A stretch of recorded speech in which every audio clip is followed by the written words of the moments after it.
Saqueo a aparadores antiguos, viejos zapatos, amarillentas fotografías tiernas, estilográficas desusadas y textos delgajados del bachillerato.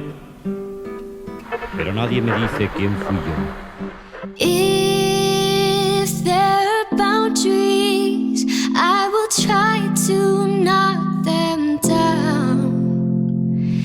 I'm latching on, babe. Now I know.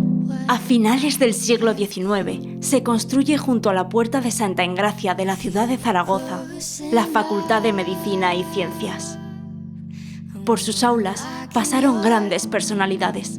Algunos de ellos llegaron a ser nada más y nada menos que premios Nobel.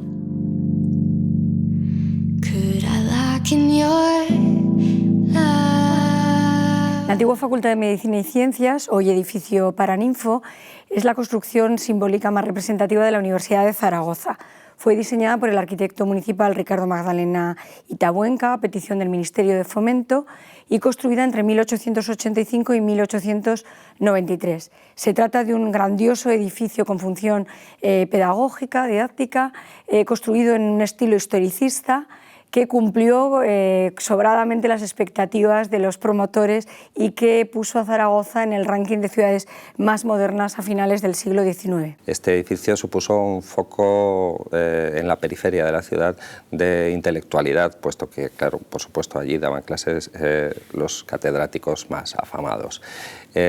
Paralelamente se da la historia del Café de Levante, el Café de Levante que fue levantado junto a la Puerta del Carmen y que luego se trasladó al Paseo de Pamplona número 9 en 1927. What do you want from me? Why don't you run from me? What are you wondering? What do you know? Why aren't you scared of me? Why do you care for me? When we all fall asleep, where do we go? Era muy frecuentado por los estudiantes de medicina que salían de la Facultad de Medicina, que en aquel momento estaba en lo que es ahora el Paraninfo de la Universidad, en la Plaza Paraíso, que iban al Levante para hacer sus tertulias.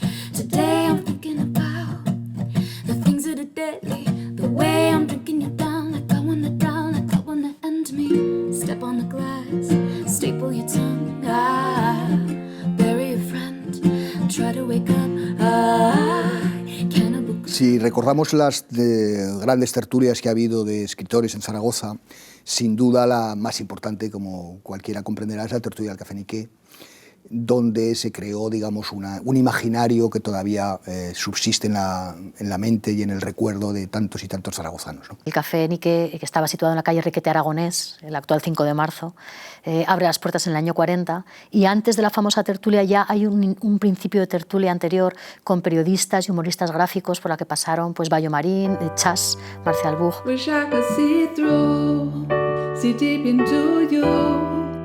Know what you're thinking now. And if I were to need it, I need some kind of sign. Let me know. Empezaron ahí a reunirse, pero no tuvieron constancia y no se constituyó la tertulia como tal. Pero en los años 50 sí que llegó la gran tertulia con Miguel Labordeta a la cabeza, con su hermano, un jovencísimo José Antonio, que pasaba también por allí de vez en cuando. Pues estaba Manuel Pinillos, estaba Emilio Gastón, estaba Guillermo Gudel, Ciordia, Fernando Ferrero, Rosendo Tello. Bueno, yo creo que por ahí pasaron todos.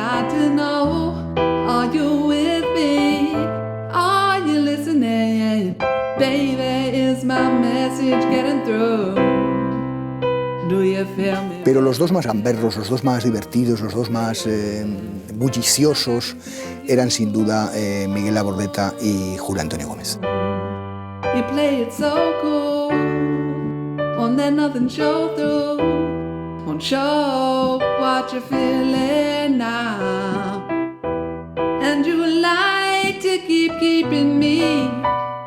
Cuando hablamos de tertulias poéticas siempre pensamos algo como muy serio, muy solemne, una cosa muy aburrida, pero es que era justo lo contrario, porque ahí iban a pasárselo bien. Era un espacio de libertad donde hacían lo que les daba la gana, donde estaban haciendo el gamberro todo el rato y donde se lo pasaban, bueno, en grande. Se daban diplomas unos a otros, se ponían coronas de laurel para premiarse, se reían de todo y de todos y de ellos mismos. Y Miguel Labordeta puso en marcha la OPI, la Oficina Poética Internacional, en el Niqué. Entonces clasificaban a los poetas que eran admitidos en 3 categorías según su importancia, que eran los jaunacos, los unguejollos y los opicilos. Que lo bonito de Niqué eran las anécdotas que contaban Luis García Abrines, que marchó de Zaragoza pues, en el año 55 y que este era el más surrealista de todos, toda su vida era un absoluto desmán, un poco el dios de las cosas absurdas. Somebody broke me once, love was a currency, a shimmering balance act.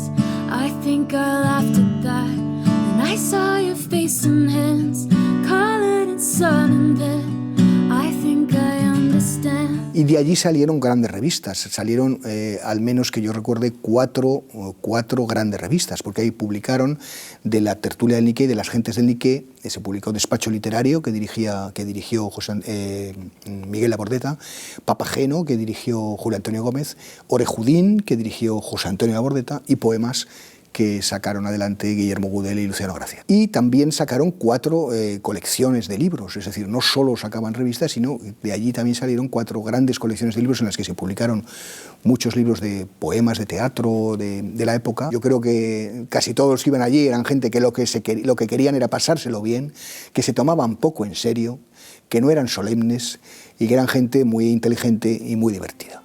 Pero a la vez hicieron mucho por la literatura en Aragón y por la poesía en Aragón, porque 4 revistas y 4 colecciones de poesía de libros no es cualquier cosa, ¿no? Now here you go again, you say you want a freedom. Well, who am I to keep you down?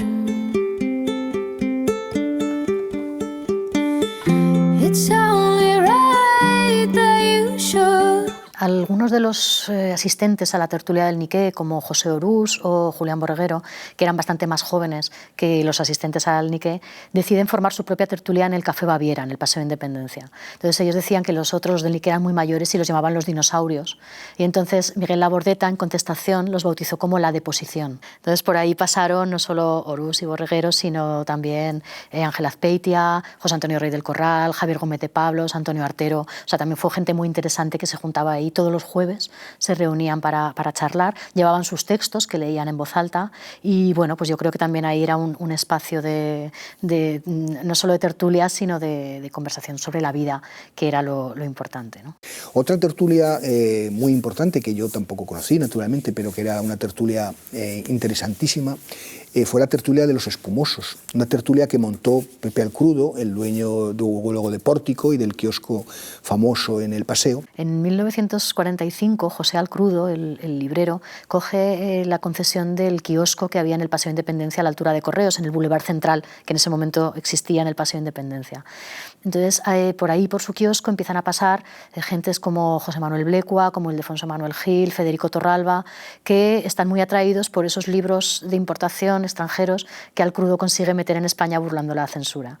Entonces, ahí en ese kiosco empiezan a promoverse tertulias y conversaciones que pronto van a los cafés del Paseo de Independencia. Y allí, cuando Espumosos estaba en Independencia, claro, bajando hacia la Plaza España a la izquierda, allí se reunieron Santiago Lagunas, iba José María Aguirre, desde luego Manolo Derqui, Joaquín Mateo Blanco, Uriel, en fin, esos poetas que se juntaron en torno a la revista en sí. De ahí también salió la revista en sí, una revista muy importante también de la literatura aragonesa. Notice me, take my hand, why are we? Son tan importantes las tertulias que promueve Alcrudo porque, junto con las exposiciones que él pone en marcha, son las que promueven que se forme este grupo Pórtico que tuvo tanta importancia en las vanguardias españolas y en la pintura, en el arte abstracto también, ¿no? And every time I try to fly, I fall without my wings. I feel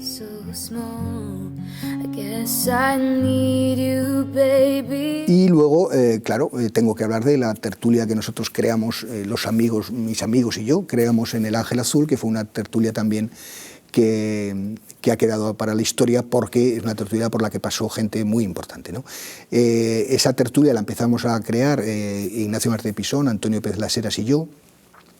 Enseguida se aproximó a nosotros José Antonio Labordeta, vino José Antonio Labordeta, vino Luis Alegre, venía Vicente Pinilla, venían distintos amigos. Manuel Vilas, entonces compañero de Ignacio y de Antonio en la Facultad de Letras. Yo llevé un día a Félix Romeo, y de quien me había hablado Vicente Martínez Tejero, entonces un chico casi con pantalón corto, pero que ya nos deslumbró por una inteligencia prodigiosa, y ya entró en nuestras vidas de forma absoluta. Entonces Félix empezó a venir unos pocos años más tarde, y ya se quedó allí con nosotros para siempre, ¿no? Waking up to kiss you and nobody's there.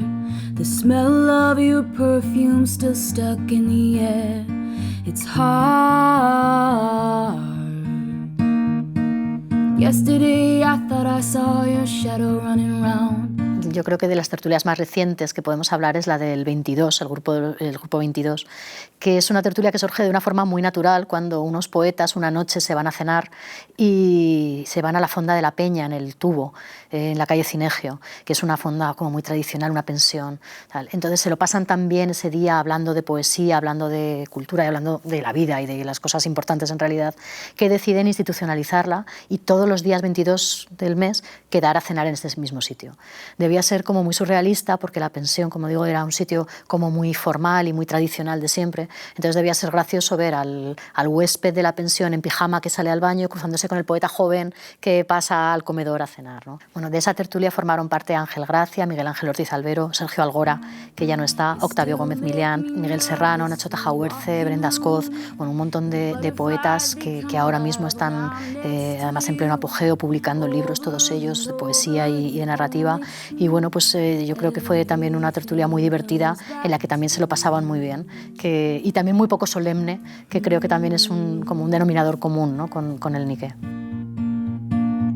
Everything comes back to you.